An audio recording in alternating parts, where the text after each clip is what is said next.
My name is Hariharan. I've been involved with the Taqdeer program right from inception 2 years ago, and I was an assessor in the very first cycle. So I've been through it.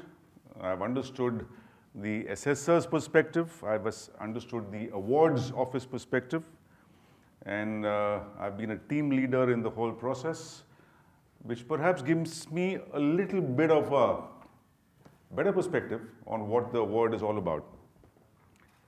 What you're going to be seeing today is the structure of the award, what it does, why it exists, how it benefits organizations and the people who work in the organizations. And more importantly, we will be focusing on what are the award criteria and how those are structured and how it's important from the point of view of an organization that wishes to be involved with the Taqdeer Awards. I would like this session to be as interactive as possible, so if you have any questions, feel free to stop me anytime, and I'd be delighted to answer those questions. One of the things which I do not like to do is to be bound by a stage, so with your permission, I'll step off the stage and I'll walk around amongst you, if that's okay with you, which makes it more comfortable for you perhaps, and me definitely, and we will go through the entire process. As Dr. Qasim explained, the whole concept of the Taqdeer Award is focused primarily and solely on the relationships between the organizations and the workforce. And that's it. There are multiple award programs that you are perhaps familiar with, which look at the organization as a whole, different aspects of the organization, and how well they do.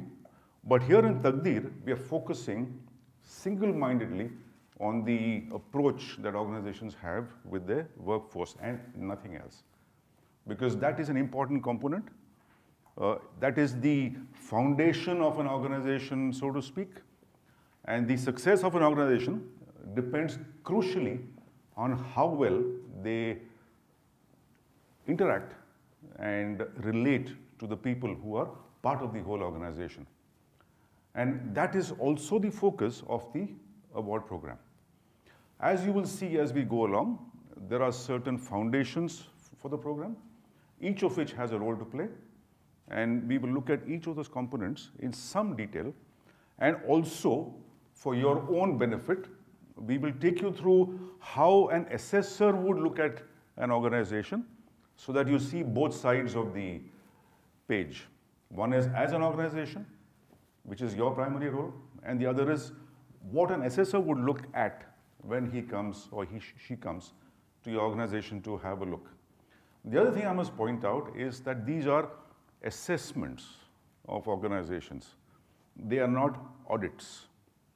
So when an assessor comes to you, he is not auditing your organization. He is assessing your organization, looking at what you have stated in your submission, validating some of those comments, remarks, statements, and also, in the process of doing so, suggesting some areas of improvement which are for the benefit of the organization from the assessor's perspective, from the award office perspective. Yeah. That is not to say that these are mandated statements that you have to do, but you're encouraged to take the benefit of the assessor's feedback, because it is based on fairly wide exposure and experience amongst several companies that assessors have actually been involved with. So that hopefully sets the background, the perspective of what the session is going to be. And I will take you through the criteria and explain to you how it works and what the process is. Before we go further, it's important to understand what the award objectives are. As I said a little earlier, the whole focus is on the labor relationships, and it is about making Dubai the most friendly labor city in the world, labor-friendly city in the world. Dubai is known for a lot, and some of you who've been in this country for a few years have seen the growth of the country, the growth of the city, and all that's happened over the last maybe decade or so, where the growth and the development has been exponential. What is not often remembered is how the labor force which has built this city has grown along with the emirate and how organizations have interacted with the workforce.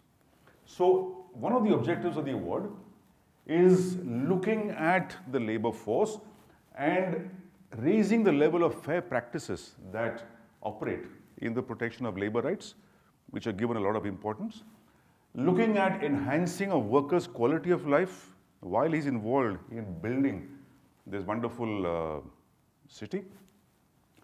And coupled with that is also a question that is close to the heart of any organization, is the productivity of labor. How is that going to impact on us? How is it going to impact on the bottom line? Because obviously if you have higher productivity, you have a direct impact on the bottom line. And isn't that what companies are there for? So that is one of the objectives. The other is recognition of companies which are doing well in the manufacturing sector, in the free zone sector, the construction sector, which is a huge part of the economy of Dubai, and in the process motivating other companies who were not part of this process to get involved and get them also to take on some of the best practices that exist.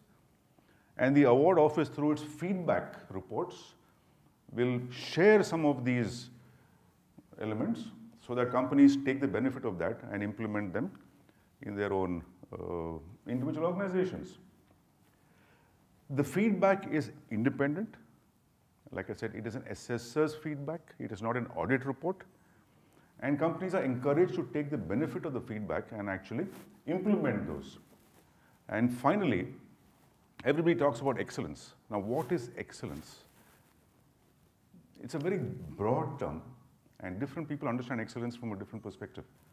But excellence primarily means moving from one level of performance to a much higher level.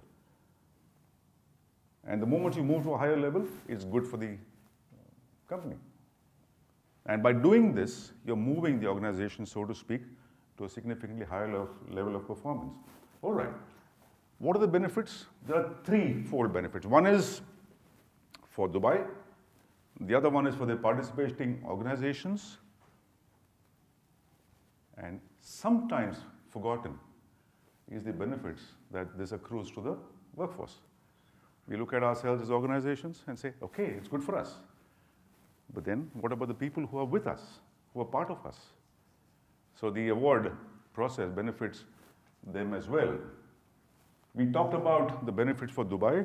We said, all right, enhancing its image here and globally, improving the UAE's ranking in terms of international competitiveness. We talk about this all the time, saying Dubai is going places and it's got a phenomenal reputation and a place in the world. Enhancing that process is one of the objectives and the benefits that comes through the Taqdeer Award. Raising the importance, raising the awareness of the guidelines and the rules and regulations that govern business operations in the country. And when we look at the way companies operate, that's one of the critical factors. Dr. Qasim talked about a double-edged sword, yeah, where you have organizations and what they do. The flip side is from the labor's perspective as well. We always tend to talk about what we as organizations do to the workforce. What is the feedback from the workforce? And what do we do as organizations to take that feedback on board to improve our own operations and life of the workforce itself? So the Taqdeer Award program is structured to encourage both parts of it. So that's the benefit for Dubai. For the organization itself, there are multiple. You strengthen the relationship. It's not to say, you are part of my organizations, I'm paying you a salary at the end of the month, and our relationship is just that. It is strengthening a relationship, saying we are together. There are complaints, yes. The moment you have an organization of 2 or more people, there's going to be a disagreement at some point in time. That's fine, that's part of it. That happens even in our personal lives, right? All those who are married will relate to this very, very easily. That's exactly what I'm saying. So you show up late at home and you've got a few questions to answer. Finally, I'm human. Right? Exactly. You're saying that. But your better half also will say, I'm also human, so I also have feelings, right? So it's a two-way process. Yeah. So when you have complaints from the workforce, okay, it's part of it. How is that resolved? How is that handled? What are the processes that an organization has to address those kind of disagreements and grievances and complaints and issues? So you have it, fantastic. If you don't have it, it's something that you're encouraged to implement. And loyalty. We all place a lot of emphasis on loyalty, don't we? Loyalty amongst ourselves, loyalty amongst our family, amongst the people who work with us. And how do you get the loyalty? Do you demand loyalty or do you earn loyalty? Do you demand it or do you earn it? You earn it. That's how it should be. But very often, organizations demand the loyalty, right? Which is not the best way. You demand it, the chances are that demand is going to be refused. You earn it, you've earned it for a lifetime as long as you sustain it. We talk of sustainability all the time, right? What is sustainability? Doing your bit to ensure that it's done, not expecting it to happen from the other side. And ultimately, you increase your competitiveness as well. All right, for the worker, for the labor force, what is the benefit? Do they know their rights? Do they know the responsibilities? They know the responsibilities, but do they know the rights? Sometimes they don't. We talk about happiness. Now, Dubai has got this happiness program, which is a wonderful thing, which enhances the happiness level across the country. But when it comes to the workforce, how do we translate that happiness? Do we just tell them, yes, we want you to be happy? Or do we tell them, this is what we are doing in an attempt to make you happier and keep moving that further and further? That's our responsibility as an organization and as a group. So from the labor force perspective, that's one of the critical elements of the benefits. You walk into your organization every morning, and as a matter of right, you expect certain things from the people who work there. Do we consider their point of view? Do we encourage them to participate in the entire decision-making process? Do we encourage them to give their comments for improvement of the organization's processes and procedures? Or is there somebody who's been tasked with the responsibility of writing up a manual saying, this is how we will do it, and everybody else has to comply, like it or not? Or do we have a process where people are part of it, they feel part of it, and they're actually involved in the whole process of engagement? That's one of the benefits of this program from the labor perspective. There's always a sword hanging over people's heads. At least that's a perception that people have, that I may lose my job if I don't do well enough. Fair enough. You're not a good performer, you are at risk. But as an organization culture, how do we project ourselves and how do we behave with our people? Do people feel secure? Do people feel comfortable? Do they feel that as long as I do my work, I'm fine and there is no threat? That's the other thing which is important. And that's what the Taqdeer program attempts to encourage as well. As Dr. Qasim said, there are different segments which are now part of the Taqdeer Awards program. It began with the building and construction companies in 2016, was extended to the free zones and to the manufacturing companies and to professional services. So it's a fairly wide spectrum of businesses. And it doesn't matter whether you employ 100 people or 5,000 people. It's a question of the approach, the policies, the procedures, and the way the relationships between the organization and the workforce is built up that actually counts. So there are three fundamental, let's say, platforms for the award process and the entire ambit of the program. The first is what is called the essential fundamentals, which are core to any organization. We will go into some detail in the next few minutes. And then you have the culture and the work environment. So you have the basic fundamentals, which is the foundation, the bedrock of an organization. And then you have the culture of the organization and how it performs, both of which combined lead to the top, which is the results. If I punch my palm, there is going to be a reaction. Either I push back, or I feel a pain, or my palm is strong enough to resist it. Similarly, in an organization, if the fundamentals are right, if the environment is right, and you have a complete structure that everybody living inside feels very happy about. So whether there's a cyclone or a tornado, you're fine. You're comfortable inside the house. And that is what every organization is looking at doing. So this diagrammatic representation encapsulates the entire approach towards the workforce. Right. In the entire award program, you have to put numbers. Anything has got to do with numbers, right?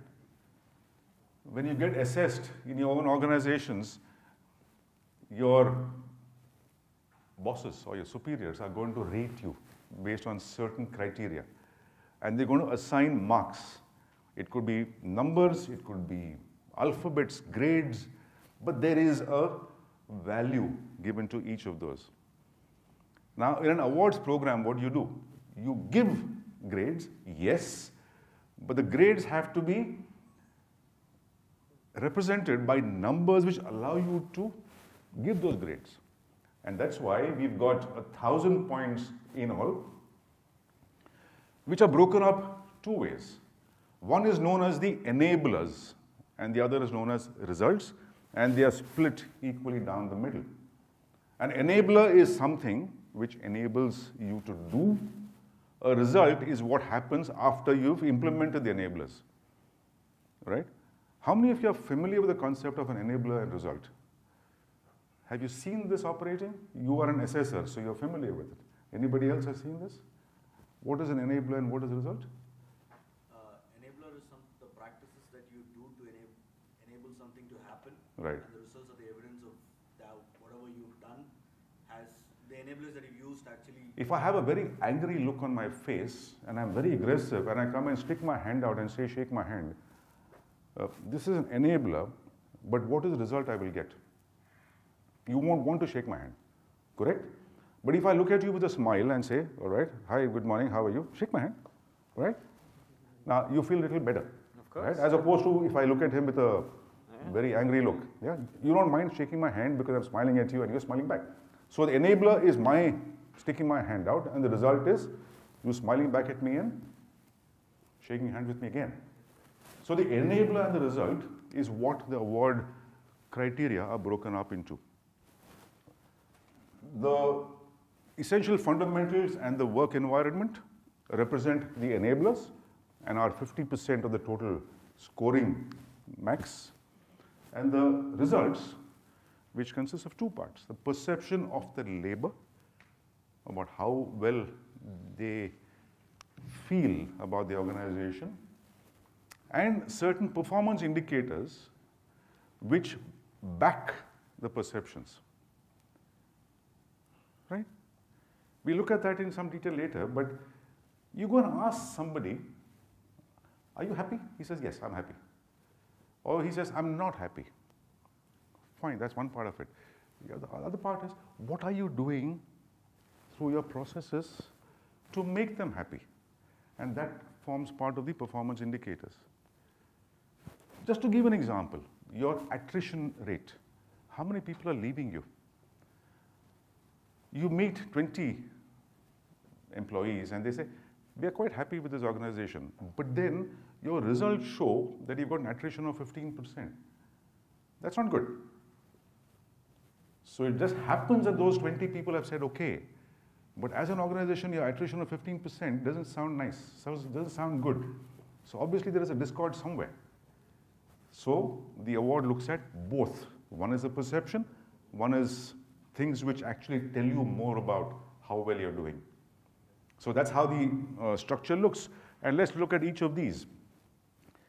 Depending on how well you've done in the assessment, you qualify to get a star. And the number of stars is linked to the number of points you've got. The highest you can get is what is called a 5-star, which means that you've got 700 or more out of 1,000 possible points. Now, 700 is quite an ask. But then there are companies which have got 5 stars and have done extremely well. I remember the very first assessment I did as a Taqdeer assessor was of a company in the construction business, and they sailed over the 5-star mark very comfortably, beautifully, because every single thing they did, apart from being a fantastic construction organization, everything they did with relation to their workforce was superb. And I'll explain this to you a little later. When an assessor goes to an organization, he's trained, he knows what to look for. He has a sense of what the organization is all about. And there was nothing we could fault this company about in terms of their approach. It is phenomenal.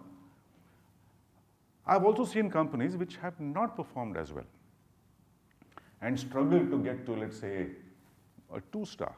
Because there were a lot of things they did well, but many things they didn't do as well as we perhaps would have liked them to do. So this is the categorization. 5-star for a 700 plus out of 1,000.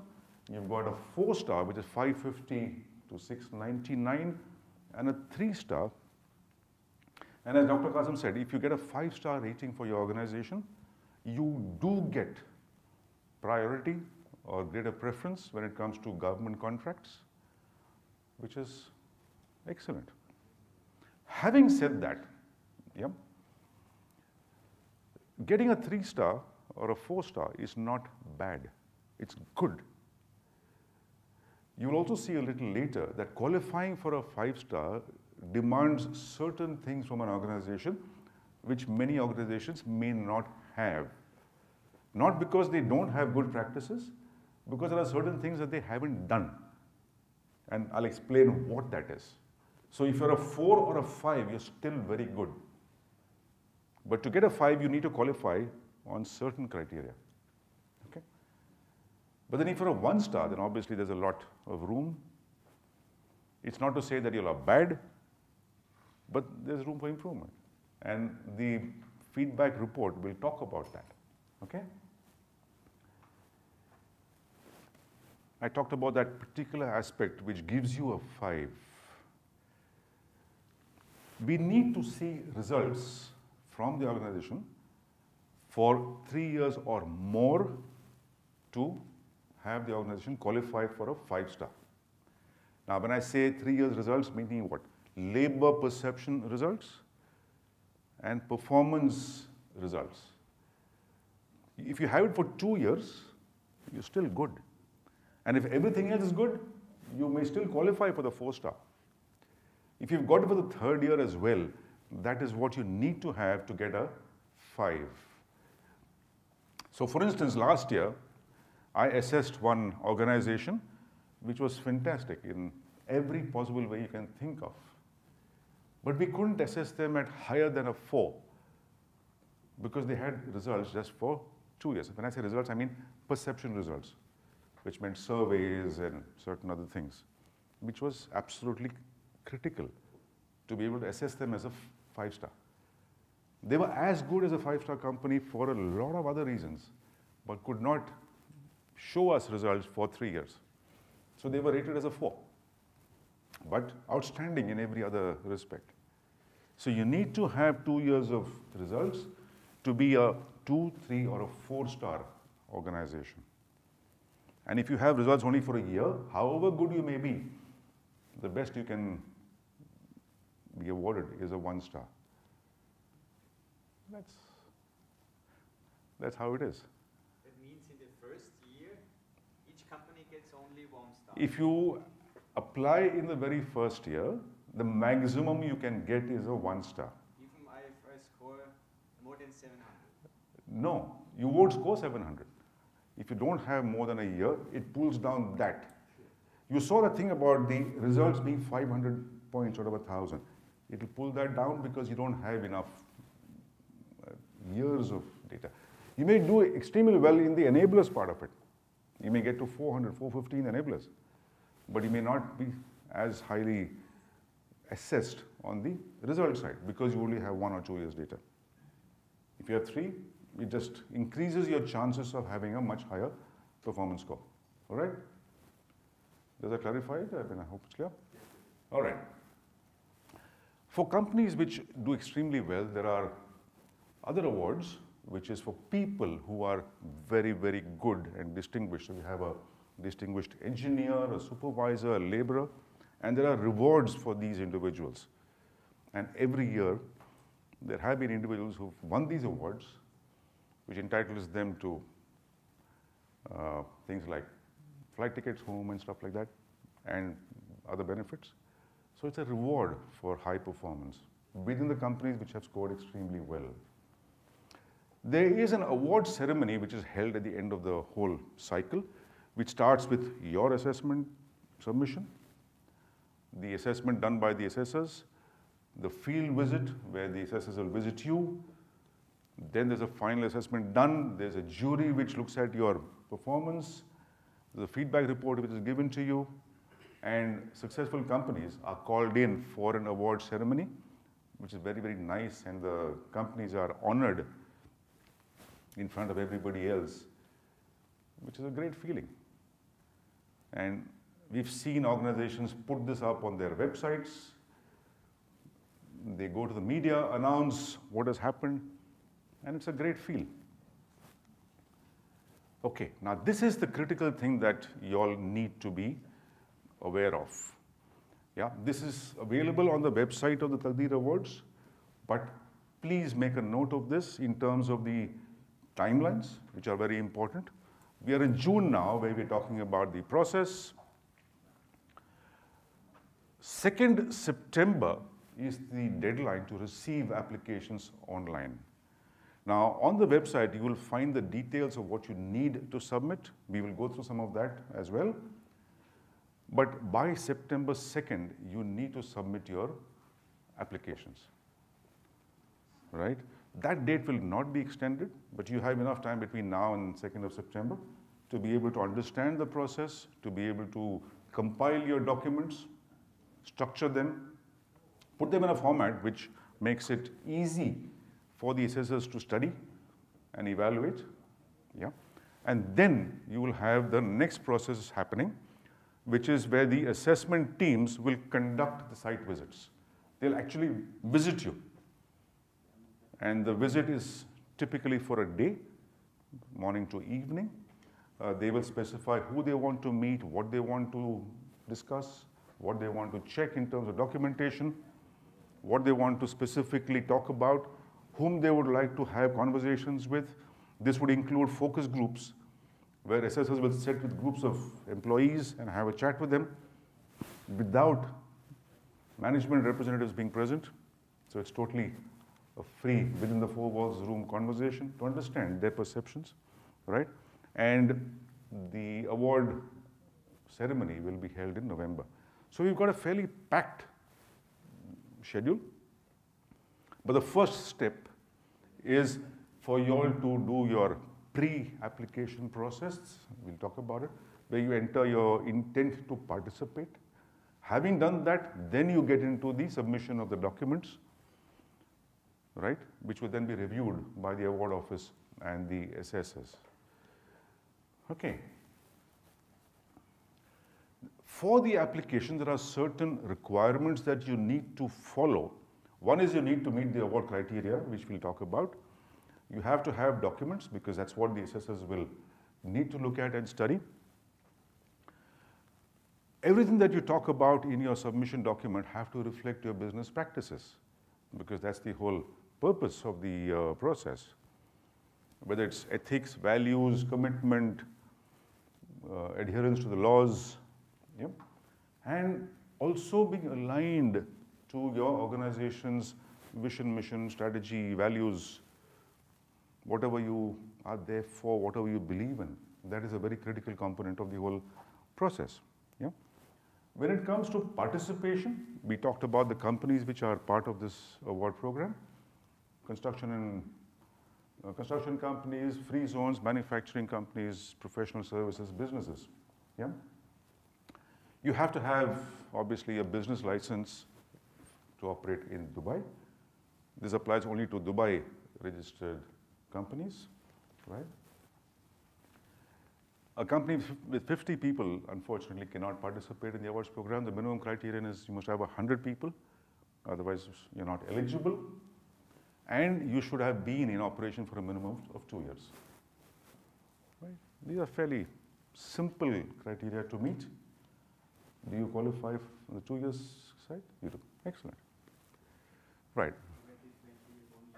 Very good. So 2 years experience, 10 times over. Wonderful. All right. There are certain criteria for construction companies in terms of number of projects that they should have participated in, because you obviously have to have a cutoff. It does not apply to manufacturing organizations. If your company predominantly employs subcontractors workforce, then you don't qualify. It has to be predominantly your own, right? And needless to say, none of your employees should be working with the Taqdeer office. Fine. There's a conflict of interest, so obviously that's not something that you're allowed to do. And there's a declaration as well that you have to go through. There are some organizations who won 5 stars in the initial cycle. They have to wait for 2 years before they can apply again. And why would a company apply again? Not only to win the award, but just to tell themselves that they're still up there. If you climb Mount Everest, it does not mean that you can't climb Everest once more. Yeah, but you can take a little deep breath before you can actually do that. So the award office has this condition that you have to have a 2-year interval before you can apply again. Nobody here has applied for the award before, so therefore that doesn't apply to you. But there are certain companies which actually asked us, can we apply again? People who had won 5-star. The answer was, hang on, continue doing well, your chance will come next year. All right. So, the moment of truth, what do you now need to do? If you're interested in participating in the award, which I'm sure you are, otherwise you wouldn't be here, go to the website of Taqdeer and create the initial statement of intent to participate. So once you fill in the details, right, you will see an application form online. I'll show you what it looks like. And you'll receive a reference number. That's the first step. So when you walk out this afternoon and head back to your offices, log in, plug in your details and say, I'm on. Okay? Having done that, you'll get a reference number with a password and a username, which then forms the basis of whatever else you do on the website. All right. The next step is your submission of the application. The first is to say, I intend to participate. The next step is to actually submit your application.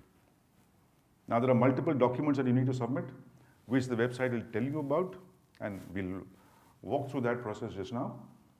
You need to submit each of those documents in a very structured manner so that every one of the criteria are addressed and there are no gaps in the entire process. And what does it contain?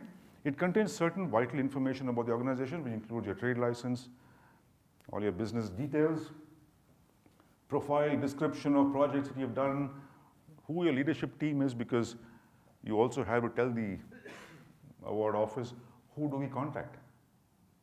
One is, who's the leadership team? Who are the contact people for the process? Because we need to have one person whom we need to keep in constant communication with about the award process. So all those details need to be filled in. Your location, obviously, because we need to visit you, right? Having done that, you need to have a very senior person in your organization, who's typically your CEO, sign off on the application to say, yes, we are part of it. Okay? This is the initial application form, which is very simple, straightforward, asks you for your basic company details, which is your organization's name, when it was established, trade license number, who's your CEO, general manager, critically, who's your authorized representative, who's going to represent the organization in the award process or the application, right? And the contact details. That's it. That's the first step. Okay?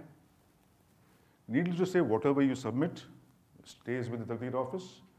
All information that you provide is confidential or will be maintained in terms of strict confidentiality. Every assessor signs an NDA. So your information is absolutely secure and will not be revealed to third parties. So every assessor is first asked, do you have a conflict of interest with this organization? Which means whether as a supplier, as an employee, as a customer, or a vendor, or whatever it is. So there is no conflict. That's taken care of very, very carefully. And once the information is submitted by you, that remains absolutely confidential to the outside world. So be very, very assured about that. Okay? So we come back again to the details. So what are these criteria? And what are the enablers and results? On the left-hand side, the essential fundamentals that we talked about are your policies and strategies as an organization. Do you have a labor policy? Do you have a labor strategy? Do you have an HR policy manual? What does a manual talk about? What does it address? Right? Then we go to the facilities and infrastructure within the organization. So if you're a manufacturing company or a construction company, what are the facilities and infrastructure that you have in place, which would also lead to the next step, which is your health and safety practices and elements. Do you take care of safety? Do you take care of health? Right? This forms part of the infrastructure as well. Labor security. Now, labor security consists of multiple parts. Security the labor feels of being part of the organization, or do you have a practice where the guy is always very uncertain about his status, about whether he's going to lose a job? So is the security there? Then you have the recruitment wages. People are here to earn a wage. So how robust are your processes from the wage perspective? Large organizations follow WPS. Yes, fine. Are wages paid on time? Are there unfair deductions? People know what their wage is. Is overtime followed properly? The practices are good. How does that work? When it comes to his travel back home, is he paid an air ticket? Is he given an air ticket? How does it work? All those come under the recruitment wages. And then you come to the culture and the work environment, which is the next 250 points, which is the labor relations. How do you deal with the labor? What is the communication feedback mechanism that you have with them? Is there a process of communication? Can the workers walk up to you or walk up to somebody responsible and say, I have a problem. How will you address this problem for me? That's one side. How is that addressed by the organization? Is there a mechanism by which the feedback is responded to, right? Then you come to the justice and transparency. Do the workers feel that there is justice? When you have a policy, is it transparent? When you have a mechanism, is it transparent? Are people aware? Or are they told, do it, that's how it works? No questions asked. Is there a transparency in the whole process? That's very, very important for them. Is there a mechanism where the organization encourages innovation, encourages creativity? People are creative. Do you stifle it? Do you encourage it? Do you act on it? Or do you say, you will do it my way and no other way, and I'm not going to listen to you? And finally, there are rules and regulations that companies have to abide by. It's fine to say, I abide by the rules. Do I actually abide by the rules? Whether it's in terms of working hours, wages, accommodation, transportation, do the rules get followed, right? And then you have the results, which is labor perception and the results, okay? I won't spend too much time on this one, but I just want to give you a flavor of the criteria that I used and the sub-criteria that form each of these. So the first one is essential fundamentals, which consists of those 5: policies, facilities, health and safety, labor security, and recruitment wages, within which you have the sub-criteria, okay? So if you take the first one, which is policies and strategies, the first is on equal opportunities. Does the company say we will recruit only from a certain geography? So is there discrimination based on nationality, race, religion, or is it non-discriminatory? So that's one criteria. Forced labor, where the labor force has no rights, okay? Do you employ minors? Okay, UAE regulations are very strict, but do you violate those rules? Labor rights and responsibilities is another criterion. One aspect that this award looks at is the corporate social responsibility. What does the organization do but encouraging participation by its workforce in CSR activities? So it's fine to say, we grow trees. Wonderful.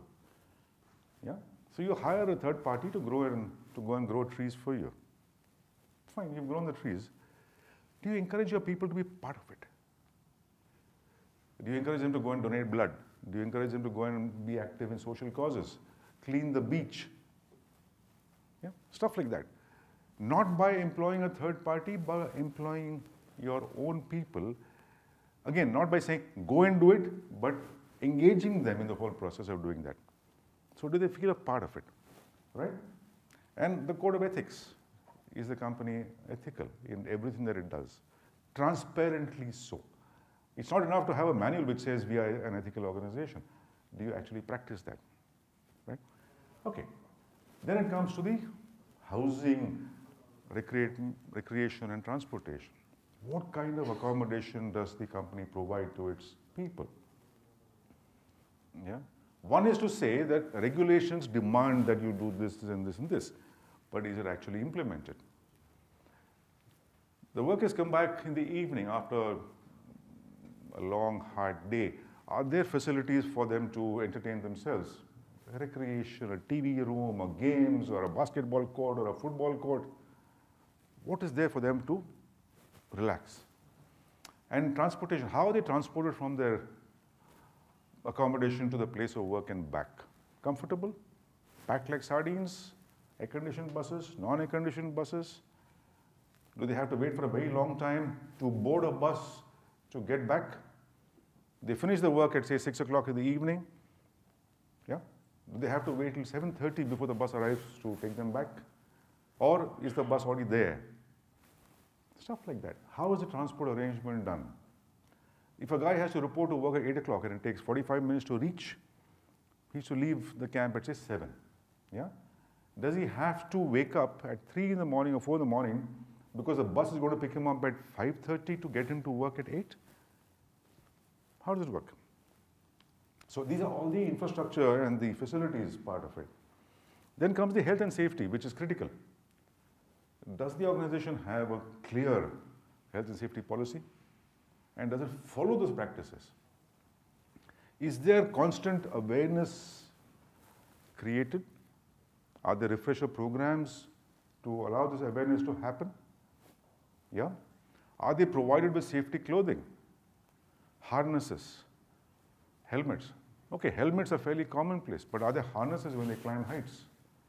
Or even within a factory environment, if a person has to climb a height, are there enough safety precautions? Are there guards on the machines? Sometimes operators open the guards and stick their hands into the machinery, which is a violation of safety practices. Yeah? Or they disable the safety switches. Is that done? What is the company's approach to that? And you actually see it happening. So how does the company operate? So that's regarding the health and safety. And then the security aspect of it. The workers live in a camp. Is there ample security? Do they feel safe that when they go to work, their belongings are safe? Nobody is going to break into the room or walk into the room and take their things? Yeah. Job security, again, a very, very important aspect. Workers are concerned. So do they have a threat hanging on them? And what does the company do to mitigate those threats? So that's as far as the security part of it. Wages, are the wages paid on time? So these are the criteria and the sub-criteria. And we'll quickly run through them. If you look at the work environment, labor relationship, feedback, creativity, rules and regulations, and there are aspects in each of these. Like if you talk about communication, how is communication carried out? Is there a feedback taken? Once the feedback is provided, is there a response provided to the person? Yeah? These are important. It's not enough for a person to come to his boss and say, look, I've got a problem. What is the response going to be to that? Do I respond to you or do I ignore it? Or do I say, go and talk to HR? Who does not respond? It happens. It's not something which is uncommon. Companies have this sometimes. You have these filters which prevent interaction happening. So how does it work in your organization? Right? Audits are something which are done by organizations to fulfill financial obligations. So there's a bank requirement for an audited financial statement. Do you do your own internal audits in terms of your procedures, practices, safety, or do you rely on an external auditor to come once in a year and sign off a document which is meaningless? Do you actually do it yourself to find out how you're doing? Are you actually doing things the way you should be doing? Yeah? Okay. Diversity, freedom of religion, is there a place for him to pray? Is he free to practice his religion? Or do you have restrictions that I will only employ people of a certain religion or a set of religions? Fair treatment. Okay, that's as far as justice. Creativity we talked about. Do you employ people who are not on your sponsorship? Most people don't employ people who are not in their sponsorship. But do you actually have that happening? Or do you strictly follow the rules? You should be, right? Then we come to the results. Now, this is the crucial thing because the results constitute half of the total process. There were 250 marks each for the two criteria. Now you've got 500 marks for the labor results and the performance. Here, it's a question of how well you're doing with the workforce from the point of view of their perceptions. So the feedback that you get from the workers. How often do you get the feedback? What kind of feedback do you get? Right? Once you've got the feedback, what do you do with it? Now when I say feedback, I'm talking about organized, company-wide feedback. You do a survey of employees and ask them to actually tell you whether they're satisfied or not. Satisfied with their work environment, satisfied with accommodation, satisfied with their wages, satisfied with the system it's followed, satisfied with how they're treated. These are all criteria which are part of your survey. How well are we doing? Yes, and it's not a one-off. Do you do this annually? And do you have results for the last 2 years or 3 years which show a consistent level of performance from your labor results perspective? Yeah? What this also does is to help you benchmark yourself when you compare yourself with other organizations. The feedback report that we will give you will tell you that, okay, the assessment found that this could have been an area of improvement. We are obviously not going to say it is bad or good. We will say it could have been better or these are areas of improvement in so and so category. That will be part of the feedback. But this is a critical 250 points into the perceptions. Satisfaction surveys is one part. The performance indicators are the second part. So it's very crucial that these two are addressed very systematically. How will this be done? One is to see survey data, which you have, compilation, which are segmented, maybe by category of worker, maybe by sex of worker, if there are males and females working in the organization. Okay, it may be by nationality, perhaps, if we choose to look at that. It could be in terms of the job function, that you look at skilled workers differently from unskilled workers. So, have you got segmented data to show this? And do you have data for 2 or more years to show a trend in how you're doing? Yeah? Because if it doesn't show positive performances, it means that there is a little bit of inconsistency in the way you're doing things. So that's one of the critical things we like to see. And what we'll also do as part of the assessment process is to conduct focus groups. Now, how does the focus group work? The assessors will visit you. They will pick maybe 15, 20, 30 of your workforce, maybe 1 or 2 or 3 groups, where none of the representatives on the management side will be present. No supervisors, just the workforce. Sit them in a room for maybe 15, 20 minutes, half an hour, and have a conversation with them and understand from them what they feel about the organization they work with. How do they feel happy? Are there areas which they're not happy about? And again, we always tell the workers, whatever you say to us stays within the 4 walls of this room and will not be shared with your bosses. Yeah? So they are encouraged to speak out very, very openly and freely. So there is no fear. And we also tell them that we are not coming from the labor department. So sometimes workers clam up because they don't know who they're talking to. So we put them at ease and say, feel free to chat with us. Now, we will not quote specific workers' names. In fact, good assessors don't even ask for the names. So if I'm sitting in the group, I will not ask you your name. I'll just sit and chat with you, right? And understand. So there's no question of feedback going upwards about what the people said. And even when the assessment feedback report is done, the language used is such that there is no way the company can identify specific individuals who made those comments. That's very, very clear. And that's a level of integrity that we maintain. So no company will know which employee has said whatever.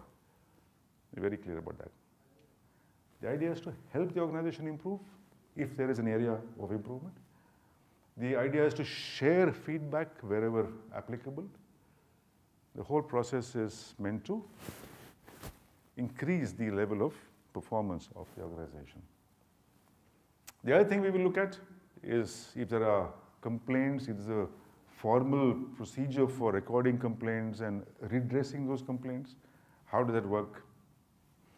Do you have the system in place? What do you do in case there are complaints? We look at all those aspects. So this is the labor perception.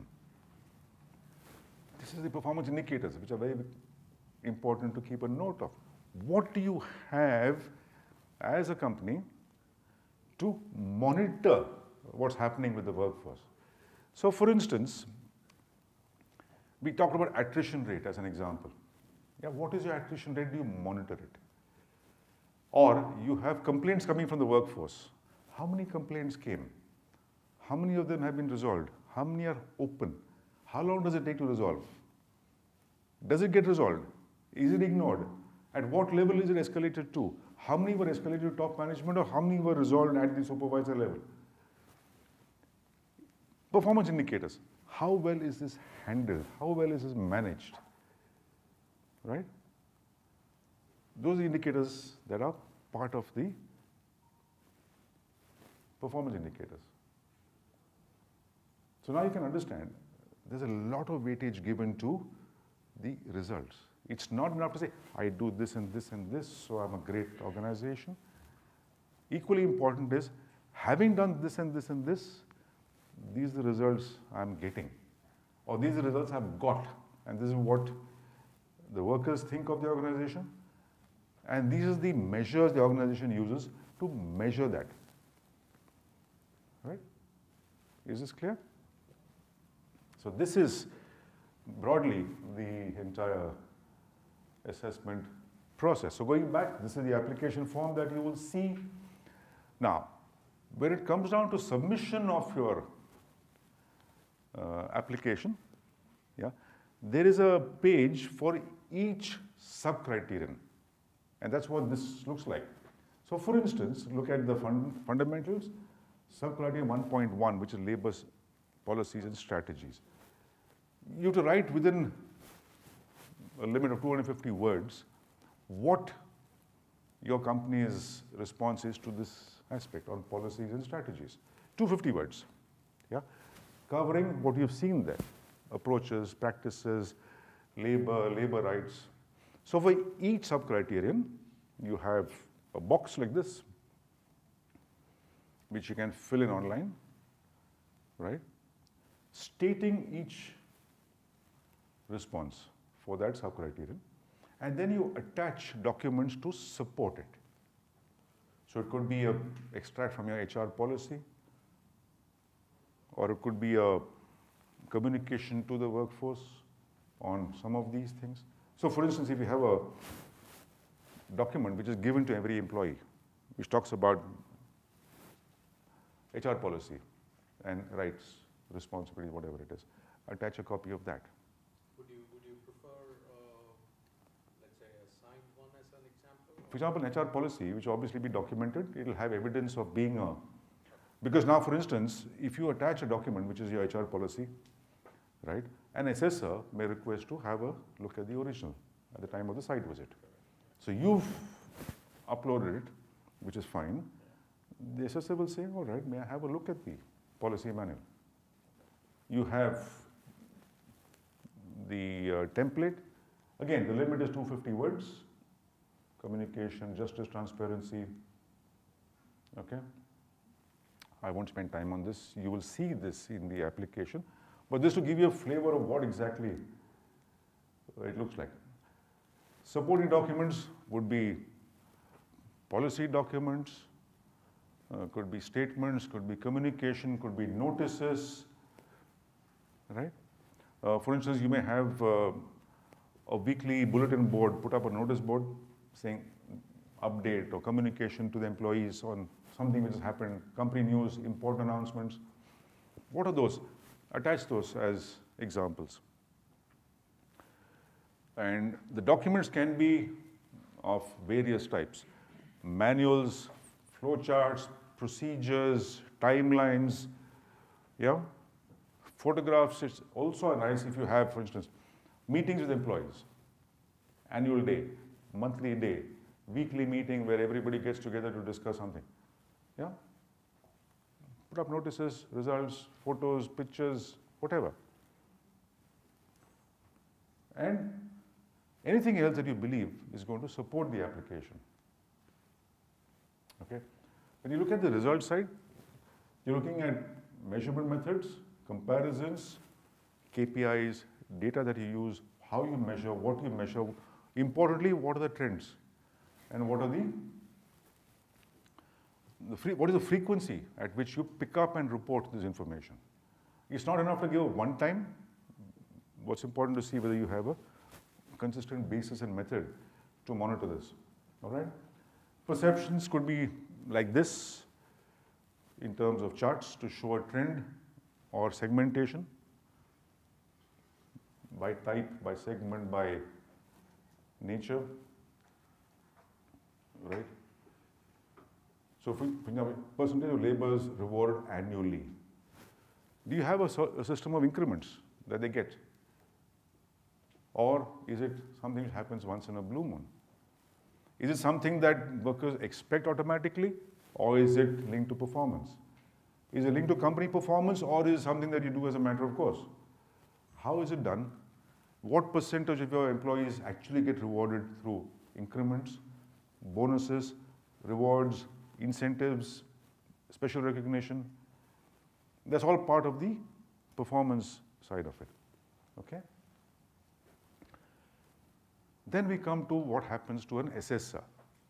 Now, this is not your ambit, but just to give you a flavor of how an assessor looks at it, okay? When he does the scoring for the first two main criteria, if it's always implemented, it will be in the range of 100, done. If it is mostly implemented, it will be in the area of 75, okay? It is not that it will be 75, it could be 75, 80, 85, depending on the assessor's own assessment of how well the company has done. But these are the broad blocks, right? So rarely implemented will be a 25. Never implemented, obviously, will be a 0 if the company does not have that in place. An assessor will mark the company 0 for that particular sub-criterion, not the full criteria, for the sub-criterion. So it's a scale of 0 to 100 for each of the sub-criterion, right? And we also look at scope and relevance, whether that is relevant to that particular company. Are results timely, reliable?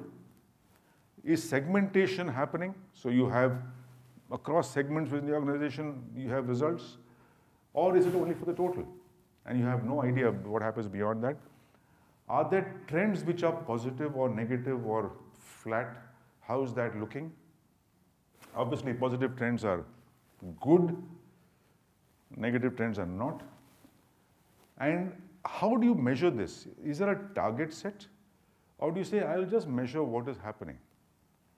I want to measure satisfaction. All right, I measure satisfaction. Do I have a minimum threshold? Say, if satisfaction is not more than 60% or 70%, then we are not doing well. Do we measure our performance against a benchmark? We may have set the benchmark ourselves, that's fine.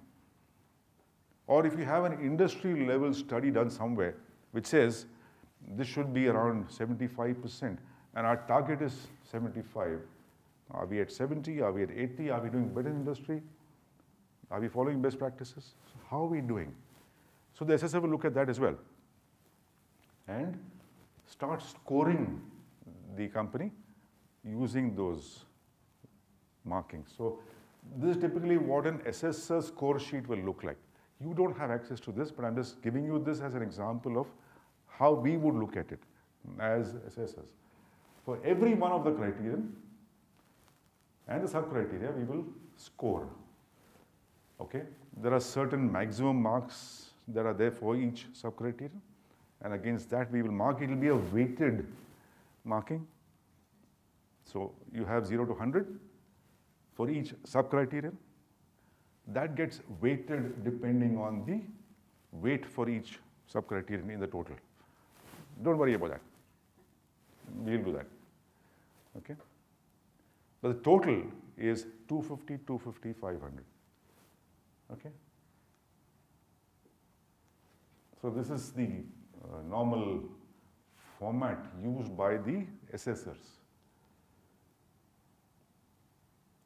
And as you can see there, the total of 1,000, yeah, you can see how the breakup takes place. So 1.1 is 50, 1.2 is 50, 2.1 is 50, 2.4 is 50. All that adds up. Okay? And then you have the results, which is another 500.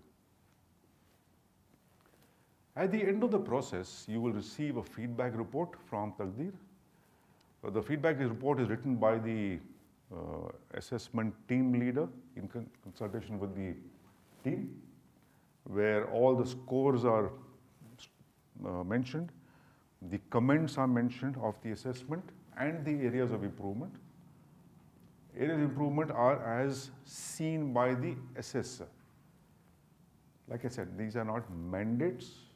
You're free to follow or not follow. It's entirely up to you, but it is the assessor's perspective of what he or she thought was an area of improvement. Okay? And you'll get a report like this, which has a page on every criterion, including the sub-criteria. Right? So the way the assessors will do it is, once you submit the documents, 2nd September is the deadline, the assessors will be chosen and assigned. They will do an initial desktop assessment of your documents, prepare their points, prepare for the site visit. The team will meet for an initial discussion and initial scoring. That initial scoring has got nothing to do with the final assessment. It is just initial assessment based on what they have seen in the documents. They have not visited you, so they don't know. They might ask for additional documents, request you to supply that. They'll prepare for the site visit in terms of documents, questions. They will contact you and say, we would like to come on so-and-so date, right? And these are the people whom you would like to have a chat with. Then they will visit you, conduct the site visit for a full day, after which the team will sit together again, because each member will have his own opinion, observations. They will have a consensus discussion where they will go through the entire assessment, agree on the assessment, agree on the scoring, and then submit that with the feedback report to the Taqdeer Award office.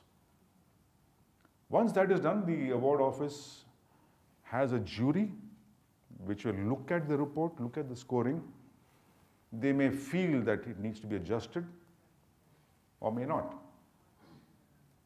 Typically, they look at comprehensiveness of the report, whether the scoring is balanced or there are too many inconsistencies.